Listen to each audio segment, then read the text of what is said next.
हमारे सनातन धर्म के शास्त्रों में कहा कि मनुष्य यत्न ईश्वर कृपा। क्या कहा है? मनुष्य यत्न यानी मनुष्यों का प्रयत्न, ईश्वर कृपा। और ईश्वर की कृपा जब हमारे प्रयत्न में जुड़ जाती है तो हम जीवन में सफल हो जाते हैं। आज यहाँ पर हरियाणा के फरीदाबाद के ग्रीनफील्ड में, और यदि ऐसे कहा जाए तो दिल्ली में ही नवार्ण मंत्र कि 9 लक्ष आहुति का यज्ञ संपन्न हुआ। हम सबने मिलकर प्रयत्न किया, किंतु यज्ञ की सफलता तो मनुष्य यत्न ईश्वर कृपा, ईश्वर की कृपा से ही ऐसे कार्य संपन्न होते हैं। ईश्वर कृपा से आज ये महान महायज्ञ संपन्न हुआ। यहाँ सबने मिलकर 10,80,000 से ज्यादा आहुति दी। जैसे मैंने आपको आगे बताया कि हमें 9 लक्ष यानी 9 लाख आहुति देनी थी, और उसका दशांश यानी 90,000, तो हमने 10 लाख की गिनती की कि 10 लाख आहुति देना। और प्रत्येक 100 आहुति के ऊपर 8 आहुति हम ज्यादा देते थे कि किसी की आहुति अग्नि में नहीं गिरी। कोई बार ऐसा हुआ कि मंत्र तो बोल दिया गया किंतु आहुति स्वाहा के वक्त डाली नहीं गई। तो ऐसे प्रत्येक 100 आहुति के ऊपर 8 आहुति छोड़ देते थे। आहुति तो दी जाती थी किंतु हिसाब में नहीं लेते थे। तो 10 लाख में 8 आहुति गिनती करें तो 80,000 हुई। वैसे 10,80,000 से ज्यादा आहुति प्रदान की गई। ग्रीनफील्ड में ऐसा यज्ञ कार्य हुआ। इसका परिणाम शास्त्र कहते हैं कि इसका धुआं जहां जहां जाएगा, जितने किलोमीटरों तक दूर जाएगा, उस वायुमंडल में रोग कारक कीटाणु तत्क्षण कम हो जाते हैं या नष्ट हो जाते हैं। लाभकारक शक्तियां, कल्याणकारी शक्तियां बढ़ जाती है। स्वास्थ्य प्रद करने वाली शक्तियां बढ़ जाती है। नकारात्मक शक्तियों का जो प्रभाव होता है वो या तो नष्ट हो जाता है या कम हो जाता है। सकारात्मक शक्तियां बढ़ती चली जाती है। देवी शक्तियां वहां निवास करती है, बलवान होती है। यदि इंग्लिश में कहा जाए तो एक शील्ड बनता है, एक कैप्सूल निर्माण हो जाती है कि ये जो कार्य किया गया, इतने मंत्रों के कारण एक विशेष प्रकार की ऊर्जा पैदा हो गई, और उस ऊर्जा का लाभ यज्ञ करने वाले प्रत्येक व्यक्ति को और यज्ञ में सहभागी होने वाले प्रत्यक्ष परोक्ष सभी व्यक्ति को लाभ मिलता है। जैसे मान लो कोई काम किया गया और 5 लाख का मुनाफा हुआ, इसमें कोई व्यक्ति ने कुछ काम किया था, कोई कुछ काम किया था, सबको हिस्से में उसका हिस्सा भेजा जाता है। इस प्रकार इस यज्ञ कार्य में जिन्होंने आहुति दी, जिन्होंने सेवा की, जिन्होंने धन से दान किया, जिन्होंने तन से सेवा करके, जिन्होंने दूसरों को जोड़ने में प्रयत्न किया, इस प्रकार अनेकों प्रकार से जिन्होंने इस यज्ञ को सफल करने योगदान दिया, उन सबके कल्याण के लिए इस यज्ञ का फल, और जगत के कल्याण के लिए मानवों, पशु पक्षी, वनस्पति, जीव सृष्टि, देवता, पूरी सृष्टि के कल्याण के लिए यज्ञ का फल सबके लिए कल्याणकारी बनता है। यज्ञ आहुति से तो पूर्ण हुआ, किंतु मैं चाहता हूं कि इस यज्ञ की पूर्णाहुति में आप और भी कुछ आहुति दीजिए। जब आप कहीं पर रुकने के लिए गए हो, 2 कमरे हो, आपको कहा जाए कि उस 2 कमरे में से आपको जिस कमरे में रहना हो रह सकते हो। एक कमरे में गंदगी थी, मकड़ी के जाले थे, दुर्गंध आ रही थी, दूसरा कमरा साफ सुथरा था। आप साफ सुथरे कमरे में ही रहना पसंद करोगे। जिसमें से दुर्गंध आ रही है, मकड़ी के जाले हैं, चादरें साफ नहीं है, तो आप उस कमरे में से जल्दी बाहर आ जाओगे। और जो साफ सुथरा कमरा है वहां पर आराम से थोड़ी देर सोओगे, बैठोगे, बातों करोगे, और यदि निवास भी करना है रात्रि का तो भी वो आपको अनुकूल रहेगा। तो जब हम देवताओं को आमंत्रित करते हैं कि हे देव मेरे पर कृपा करो, मेरे घर पर कृपा करो, परिवार पर कृपा करो, तो हमारा शरीर, हमारा मन, हमारा जीवन भी पवित्र होना चाहिए। आज इस यज्ञ की पूर्णाहुति में एक मंत्र याद रखिए, देवम भूत्वा देवम यजेत। बोलिए तो मेरे बाद, देवम भूत्वा देवम यजेत, देवम भूत्वा देवम यजेत, यानी देव बनकर देव की उपासना करना। इसका अर्थ है अपना जीवन को देवी गुणों से भर देना। भगवान ने हमको बोलने की शक्ति दी है। कई व्यक्ति ऐसे होते हैं जो बोलना चाहते हैं किंतु बोल नहीं पाते हैं। भगवान ने हमको देखने की शक्ति दी है। कई लोगों को देखना है किंतु वो स्थिति प्राप्त नहीं हो पाती है। भगवान ने हमको सुनने की शक्ति दी है। कई लोग चाहते हैं सुनना किंतु सुन नहीं पाते हैं। भगवान ने हमें हाथ पैर दिए, हम घूम फिर सकते हैं, अपना काम कर सकते हैं। कई लोग ऐसे हैं कि इसमें भी उनको दिक्कत होती है, कुछ परिस्थितियां ऐसी कुछ होती है। भगवान ने हमें ऐसी स्थिति दी है कि हम खाना खाते हैं और अपना जीवन चलाते हैं। कईयों को ठीक से खाना खाना है किंतु खा नहीं सकते हैं। भगवान ने हमें ऐसा जीवन दिया है कि हम कुछ सोचते हैं, कुछ बोलते हैं, कुछ गाते हैं। सभी को ऐसी स्थिति प्राप्त नहीं होती है। तो भगवान ने जो दिया है उसका सम्मान करो, इसका दुरुपयोग मत करो। तन में मनसी संकल्प मस्तु, मेरा मन सदैव कल्याणकारी संकल्प वाला बना रहे। आपकी वाणी और आपका विचार और आपका वचन सदैव कल्याणकारी हो। कौन सी तीन बातें? आपकी वाणी, आपका विचार और आपके संकल्प तीनों कल्याणकारी हो। आपके कर्म और आपका जीवन कल्याणकारी हो। यज्ञ को आहुति देकर पूरा मत कीजिएगा, कुछ न कुछ संकल्प करके जाइएगा। जरूरत नहीं है आपको खड़े होकर बोलने की, जरूरत नहीं है पड़ोस वालों को कहने की, किंतु जैसे यहाँ हवन में, यज्ञ में कुछ द्रव्यों की आहुति दी, ऐसे ही कुछ संकल्प कीजिए। अपने जीवन की कुछ कम से कम एक या इससे ज्यादा बुराइयों का आज से त्याग करने का निर्णय कीजिए। जैसे कि किसी को कुछ व्यसन हो तो निर्णय कीजिए, हे प्रभु आज से मैं इस व्यसन का त्याग करता हूं। किसी को वाणी में गाली गलौज करने की आदत है तो संकल्प कीजिए कि आज से मैं गाली गलौज नहीं करूंगा। मुझे जब तक याद है तो मेरी 46 साल की उम्र में मुझे पता है तब तक मैंने एक भी बार गाली का उच्चारण नहीं किया है। क्योंकि मेरे पिताजी को मैंने कभी गाली बोलते हुए नहीं सुना, ना मेरे बड़े भाई को गाली बोलते हुए नहीं सुना। तो मैं ऐसा कभी ऐसा हुआ ही नहीं कि मेरे मुख से गाली निकल पाए। तो प्रयत्न कीजिएगा, आपके जीवन को पवित्र बनाएगा। कुछ संकल्प कीजिएगा। यदि खान पान में कुछ कमियां हैं तो निर्णय कीजिएगा कि मेरे खान पान में मैं गलत नहीं खाना खाऊंगा। जो बीत गई सो बीत गई, जो गलत हो गया वो सो हो गया, किंतु कभी तो जग जाए।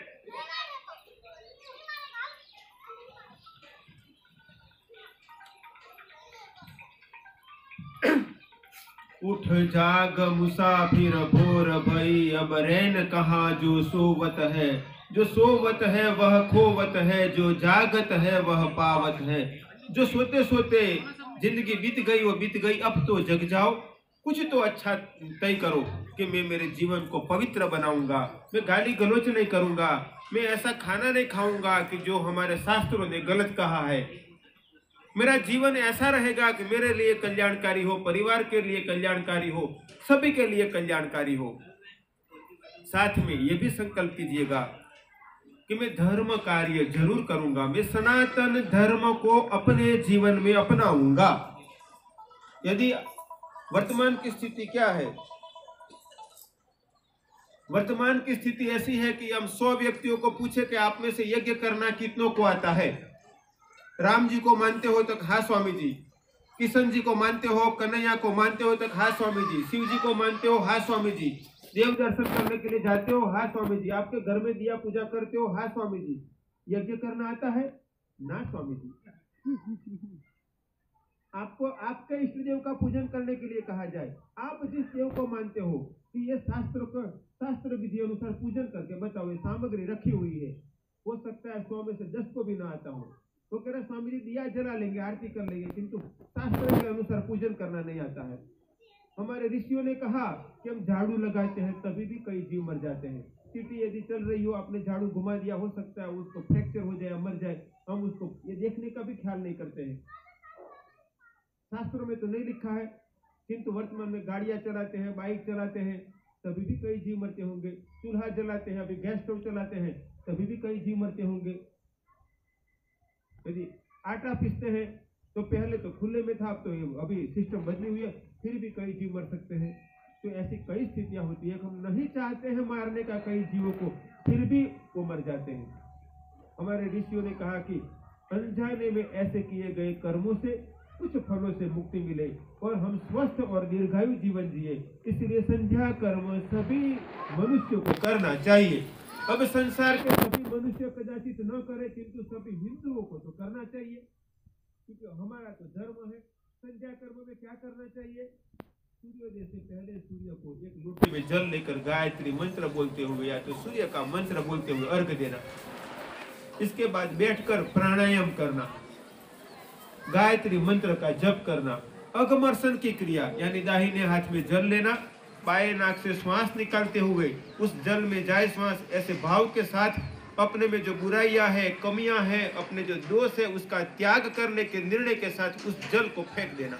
इस प्रकार की कुछ क्रियाएं हैं, करीब 7 मिनट लगता है। किंतु संध्या कर्म सूर्योदय से पहले, मध्याह्न को और शाम को सूर्यास्त के वक्त या सूर्यास्त के पहले संध्या कर्म जरूर करना चाहिए। अब ज्यादातर को न संध्या कर्म आता है, न यज्ञ करना आता है, न देव पूजन करना आता है, न योग आता है, 16 संस्कार का पता नहीं है। ऐसा क्यों हुआ? जो गलत है। यदि बेटे को तो कहते हो बेटा तू कंप्यूटर सीख, तू इंग्लिश सीख, अच्छी पढ़ाई कर जिससे तेरा भला हो, किंतु हम ये सीख ले कि बेटा तू यज्ञ करना सीख, तेरा जरूर भला होगा, तू देव पूजन करना सीख, तेरा जरूर भला होगा, तू संध्या कर्म सीख, तू योग करना सीख। योग यानी ईश्वर से जोड़ना, वियोग यानी अलग होना। तो हमने ये अभी तक नहीं अपनाया या कम अपनाया है, अब ये अपना लो। अपने बच्चों को कहो कि योग जरूर कर, यज्ञ सीख, देव पूजन, संध्या कर्म सीख। पूर्णतः नहीं तो थोड़ा थोड़ा शास्त्रों का अध्ययन करो, वेद, उपनिषद, षड्दर्शन अपने घर में रखो और कभी कभी अभ्यास किया करो, जिसमें इस जीवन का रहस्य बताया गया है कि इतने बड़े संसार में करीब 800 करोड़ लोग हैं। एक परिवार में 8 करोड़ यदि माना जाए तो 100 करोड़ परिवार में आपका जन्म उसी परिवार में ही क्यों हुआ? इतने सारे लोग थे, उसी परिवार में ही क्यों जन्मे आप? वही माता क्यों, वही पिता क्यों, यदि पति पत्नी वही क्यों, बच्चे वही क्यों? ऐसी स्थिति क्यों? हमारे शास्त्रों ने समझाया है, किंतु हमें समझ नहीं है। प्रयत्न करो, सीखने का, समझने का प्रयत्न करो। इसलिए जरूरी है कि हम अपने सनातन धर्म को समझे। सदियों की गुलामी में धीरे धीरे हमारे धर्म में छूटता गया। यज्ञ छूटा, योग छूटा, संध्या छूटी, देव पूजन छूटा। कब तक छोड़े रहोगे? अब आजादी मिले भी 70 साल बीत गए, अभी तो समझ लो कि अब भी नहीं पकड़ेंगे हम अपनी छूटी हुई धरोहर को, अपने धर्म को। तो हम प्रयत्न करते हैं। गुजरात में बड़ौदा शहर से करीब 35 किलोमीटर दूरी पर कायावरोहण नाम का तीर्थ स्थान है। शिव पुराण में शत्रुद्र संहिता में वर्णन है कि भगवान शिव ने वैवस्वत मनवंतर में 28 अवतार लिए। उस 28 अवतारों का नाम शिव पुराण में शत्रुद्र संहिता में वर्णन किया गया है। इसमें 28वां अवतार भगवान शिव ने काया में प्रवेश किया, अवरोहण किया। वह तीर्थ कायावरोहण नाम से प्रसिद्ध है। भगवान ने एक हाथ में फल मातृलिंग और दूसरे हाथ में धर्मदंड लकुट धारण किया। तो लकुट धारण किए शिव जी लकुलिश जी कहलाए। उस लकुलिश जी ने 5000 साल पहले सनातन संस्कृति का पुनरुत्थान करवाया था, योग विद्या का प्रसार किया था। इसके बाद 5000 साल के बाद मेरे गुरुओं ने कार्य किया। पहले गुरु प्रणवानंद जी, फिर मेरे दादा गुरु कृपालु मुनि ने लकुलिश योग विद्यालय की स्थापना करके निःशुल्क योग प्रशिक्षण दिया। कायवर में बड़ा तीर्थ स्थान है, वहां पर गुजरात का काशी माना जाता है। मेरे गुरुदेव राजर्षि मुनि जी ने उस कार्य को आगे बढ़ाया और लकुलिश योग यूनिवर्सिटी की स्थापना की, जहां पर सबको योग सिखाया जाए, मास्टर पीएचडी तक के कोर्स सिखाया जाए। और इस कार्य को आगे बढ़ाते हुए मैंने तय किया कि भारत में और विश्व में जहां पर हिंदू है, सनातन धर्म के प्रेमी हैं, उन सब के लिए ऐसा प्रयत्न करेंगे कि उनको निःशुल्क यज्ञ सिखाया जाए, निःशुल्क योग सिखाया जाए, निःशुल्क संध्या कर्म, देव पूजन सिखाया जाए, 16 संस्कार का प्रशिक्षण दिया जाए, हमारे वेद उपनिषद षड्दर्शन शास्त्रों का प्राथमिक जानकारी दी जाए। ऐसे आश्रमों की रचना हो कि जिस आश्रमों में कोई भी हिंदू धर्म के लिए आए उसको रहने का, खाने का 1 रुपया चार्ज न हो। गुजरात में मेरे आश्रम में आप कभी भी आइएगा, 2 दिन रहिएगा, 2 महीना रहिएगा, जिंदगी रहिएगा, कोई वहां पर रहने का खाने का चार्ज नहीं मांगेगा आपसे। हाँ, किंतु ये है कि आप वहां बैठे बैठे कमरे में आराम से फोन करोगे, बाहर चक्कर लगा कर आओगे, न धर्म की बात, न संस्कृति की, न सेवा की, तो मैं ही कहूंगा भाई आप जाओ यहाँ से। किंतु धर्म संस्कृति के लिए है तो आप चाहे 2 दिन रहिए, 2 साल रहिए, जिंदगी रहिए, कोई रुपया चार्ज नहीं। हिंदू होने चाहिए, कंडीशन एक है कि आप हिंदू होने चाहिए। तो दूसरों के लिए क्यों नहीं? क्योंकि हम कहेंगे भाई राम जी की जय, तो कहेंगे कि हम क्यों बोले? हम कहेंगे पार्वती पति हर हर महादेव की, तो हम नहीं बोलेंगे। और हमारा तो है तो राम जी, शिव जी, हनुमान जी, माता जी, ओम गायत्री मंत्र से ही दिन उठता है और उसे ही दिन चलता है हमारा। किंतु आप हिंदू हो तो सबके लिए आमंत्रण है। तो हम प्रयत्न कर रहे हैं कि भारत में ऐसे आश्रमों की परंपरा शुरू हो कि जहाँ कोई भी हिंदू निःशुल्क रह सके, खाना खा सके, यज्ञ योग सीख सके, वहाँ गौ माता की सेवा होती हो, हिंदू गुरुकुलों की परंपरा शुरू हो कि वह ऐसे गुरुकुल की जहाँ अंग्रेजी माध्यम में कॉम्पिटेटिव एजुकेशन दिया जाए और कम से कम खर्चों में, जिससे शिक्षकों का पगार निकल जाए और मेंटेनेंस निकल जाए। वहां पर पहली कक्षा से संस्कृत पढ़ाया जाए, सब बच्चों को यज्ञ कराया जाए और सबको सुरक्षा की, स्वसुरक्षा की तालीम दी जाए, सभी को सैनिक बनाया जाए। क्योंकि हमारे शास्त्रों ने 3 शक्तियां बढ़ाने का कहा है। आपके जीवन में, आपके परिवार में, बच्चों में, पूरे समाज में 3 शक्तियां बढ़नी चाहिए। सरस्वती यानी ज्ञान, लक्ष्मी यानी ऐश्वर्य और काली यानी बल। जिस घर में, जिस व्यक्ति में, जिस परिवार में से सरस्वती, लक्ष्मी और काली में से एक की कमी होती है तो पंक्चर हो जाता है। देखो कश्मीर में काली की कमी, पता ही है आपको, ठीक होते होते कितना वक्त लग गया। लक्ष्मी की कमी का परिणाम तो हम देखते हैं, जहाँ गरीब परिवार होते हैं, मजबूर होते हैं, पर कई लोग उसको धन से मदद करते हैं, पर फिर परिणाम यह आता है कि धर्म भी बदल लेते हैं लोग। उनको पता नहीं होता है कि धर्म का क्या महत्व, मजबूर होते हैं, गरीब होते हैं। तो आप क्यों सक्षम न बनो? भगवान से मैं प्रार्थना करता हूँ कि आपको सरस्वती युक्त बनाए, बहुत ज्ञानवान बनो, बहुत धनवान बनो, किंतु स्वार्थी मत बनो। बहुत धनवान बनो किंतु आपका धन सिर्फ आपके परिवार के लिए ही ना हो, आपका परिवार के लिए, साथ में धर्म के लिए भी हो, समाज के गरीब जरूरतमंद के लिए भी हो। भूखे को भोजन, प्यासे को पानी, बीमार को दवाई और जरूरतमंद की सेवा। तो आपके परिवार में और आपके जीवन में लक्ष्मी की वृद्धि हो, बहुत लक्ष्मी बढ़े, और काली की वृद्धि हो, बलवान बनो, अपनी रक्षा करो, अपने परिवार की रक्षा करो, समाज की रक्षा करो और धर्म की रक्षा करो। तो हम प्रयत्न कर रहे हैं कि सभी परिवारों में सरस्वती, लक्ष्मी और काली की वृद्धि हो। इसके लिए हम देश भर में प्रयत्न कर रहे हैं। यहाँ फरीदाबाद में नागेश्वर जी शर्मा और पूरी टीम को जोड़कर लकुलिश योगाश्रम फरीदाबाद संस्था का गठन किया है। आयोजन है कि ये तो देखो ग्रीन फील्ड का ऐसा सौभाग्य रहा होगा कि ग्रीन फील्ड से ही ये कार्य यहाँ पर शुरू हुआ। तो यहाँ पर हम प्रयत्न करेंगे कि यहाँ ग्रीन फील्ड में, फरीदाबाद में, हरियाणा में, उत्तर प्रदेश में और एनसीआर में और पूरे विस्तार में जिनको योग, यज्ञ, देव पूजन सीखना हो, उनके लिए धीरे धीरे निःशुल्क व्यवस्थाओं का आयोजन करते चलेंगे। और फरीदाबाद के आसपास के एरिया में कहीं पर भी अनुकूलता होगी, वहाँ पर एक ऐसा योगाश्रम निर्माण करेंगे कि आप वहाँ जाकर 2 घंटे बैठकर भी कुछ सीख कर आ सकते हो। 2 दिन 1 रुपया खर्चा किए बिना भी रहकर खाकर वहाँ पर कुछ सीख कर आ सकते हो। आपके बच्चों को लेकर आप 4 दिन जा सकते हो और वहाँ बिना चार्ज दिए कुछ सीख सकते हो। किंतु ये सभी चलता है तो धन से ही है ना, कोई तो दान करता है और दान जरूर करना चाहिए। कभी कभार व्यक्ति को लगता है कि स्वामी जी आप कहते हो, किंतु हम ही दिक्कत में, हम कैसे दान करें? दान खेती है, याद रखना। खेत में बीज बोते हैं तो फसल पकती है। दान खेती है, बोया हुआ बीज अनेक गुना होकर वापस मिलता है। मक्के का 1 दाना बोते हैं, भुट्टे पर अनेक दाना लगते हैं। आम की 1 गुठली बोते हैं, आम के पेड़ पर अनेकों आम लगती है और सालों साल लगती है।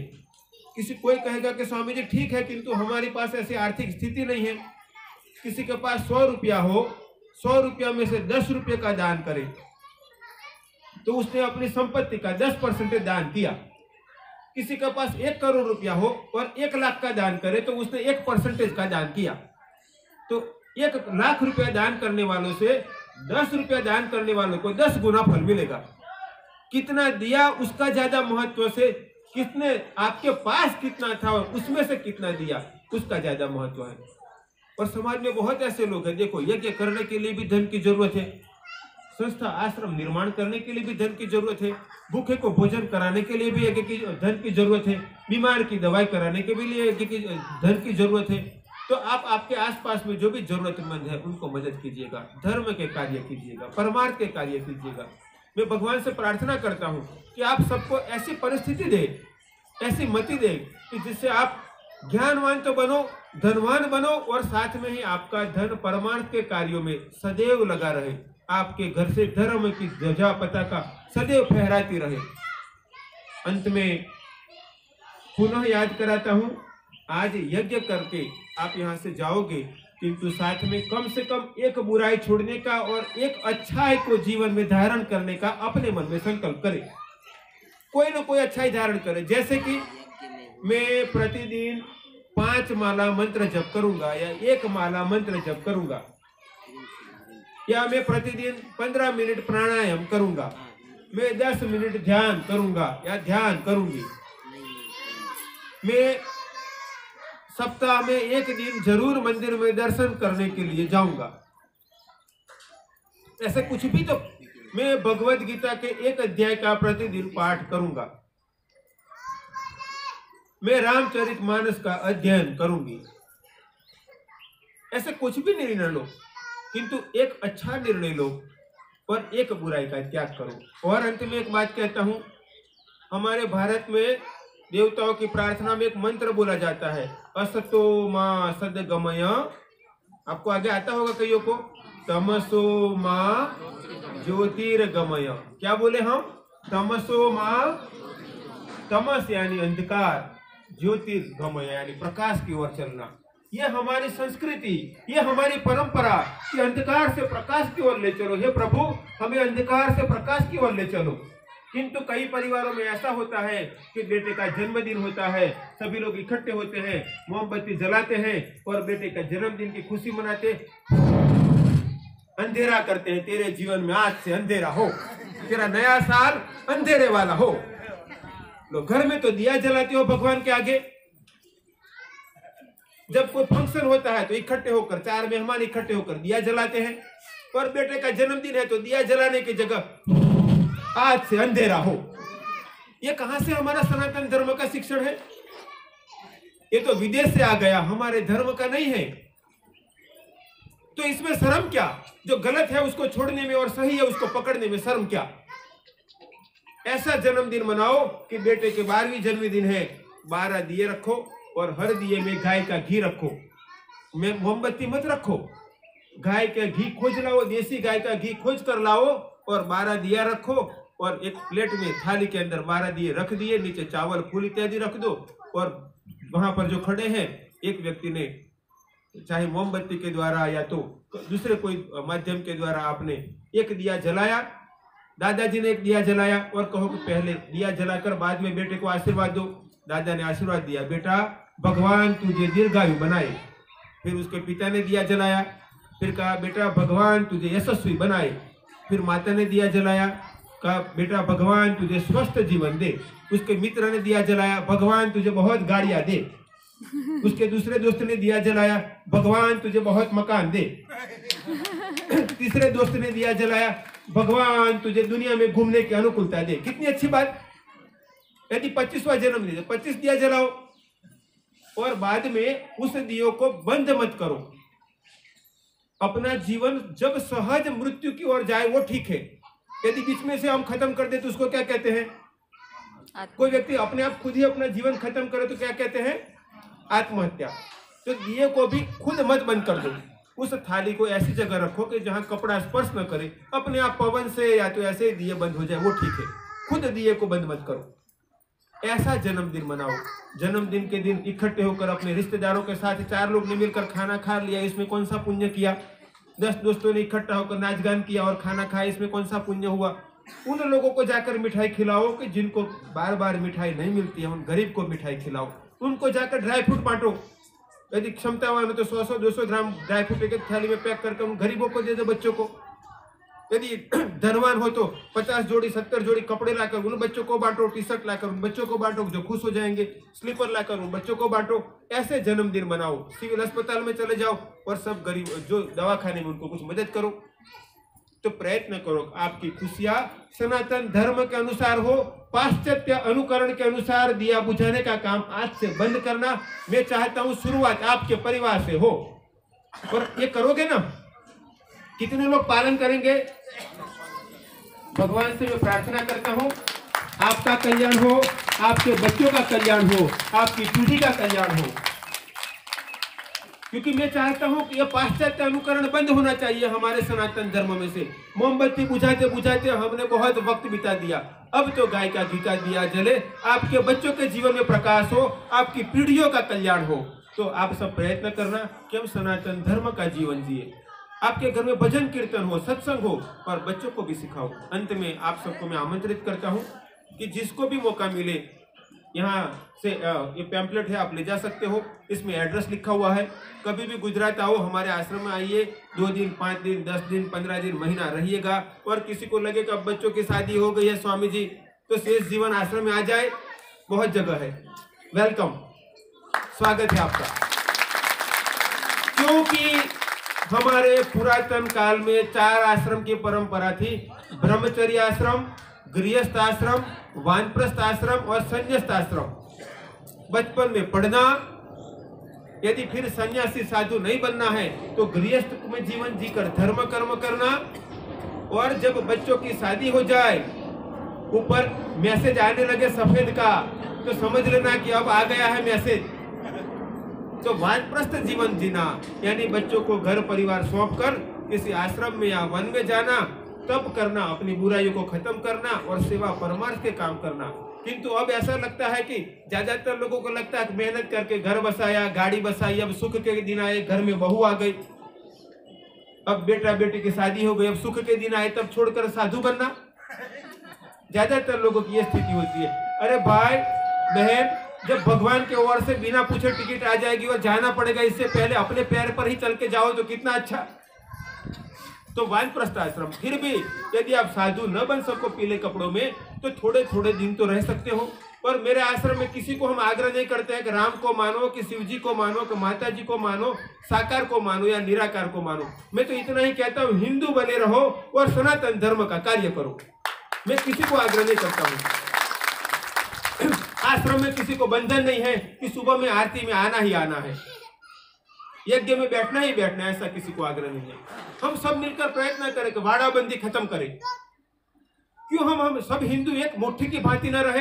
किसी को राम जी में श्रद्धा है, तो किसी को कृष्ण जी में, तो किसी को शिव जी में, तो किसी को माता जी में, किसी को निराकार में श्रद्धा है। जिसमें श्रद्धा हो, कोई किसी की बुराई न करे, एक दूसरे का सम्मान करे और साथ मिलकर सनातन धर्म की रक्षा करे। तो आप सबको आमंत्रण है। अंत में पुनः आपको कहता हूं कि आपके जीवन का कुछ समय सनातन धर्म के लिए निकालिए। कोई दिन तो आपके नाम के आगे स्व लगना ही है, वो तो पक्का है, और मुझे लगता है किसी को भी इसमें डाउट नहीं होगा। 5 साल के बाद, 10 साल के बाद, 20 साल के बाद, 50 साल के बाद, कोई दिन तो नाम के आगे स्व लगना ही है।